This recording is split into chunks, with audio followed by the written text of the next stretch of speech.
చూసిందైతే Suhas graphics Telugu. So ఇప్పుడు మన topic ఏంటంటే ఇవాళ తొలి ఏకాదశి అయితే వస్తుంది కదా మనకి. తొలి ఏకాదశికి మనం ఒక బ్యానర్ అయితే చేయబోతున్నాం. ఆ బ్యానర్ అయితే ఎలా చేయాలో చూపిస్తాను చూడండి. ఓకే, టాపిక్ వీడియోలోకి వెళ్ళిపోదాం. నెక్స్ట్ వచ్చేసి బ్యాక్గ్రౌండ్ ఇమేజ్ అయితే ఇది ఈ షేప్లో అయితే నేను తీసేసుకున్నాను. మీకు ఎలా కావాలంటే అలా తీసుకోవచ్చు, ఓకేనా. నెక్స్ట్ అయితే నేను వెనక బ్యాక్గ్రౌండ్ పిఎన్జీ అయితే ఒకటి ఇచ్చాను, ఓకేనా. తర్వాత ఆయన దేవుడి బొమ్మ అయితే నేను తీసుకున్నాను ఒకటి ఇమేజ్, అది ఎలా ఉంది చూడండి ఒకసారి. నెక్స్ట్ వచ్చేసి మళ్ళీ ఇంకోటి తీసుకున్నాం, అది కూడా తీసేసుకున్నాం. నెక్స్ట్ తర్వాత మళ్ళీ మనం ఒక షేప్ అయితే ఇచ్చేసుకున్నామండి. ఇచ్చుకొని మనం అంటే తొలి ఏకాదశి నేమ్ అయితే అక్కడ ఇచ్చేసుకున్నాం ఒకటి.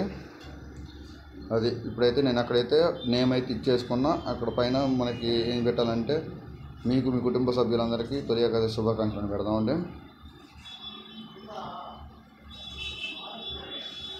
ఓకే, ఈరోజు వీడియో అయితే ఇదండి. మా వీడియో కనుక మీకు నచ్చినట్టయితే లైక్ అండ్ సబ్స్క్రైబ్ చేసుకోండి.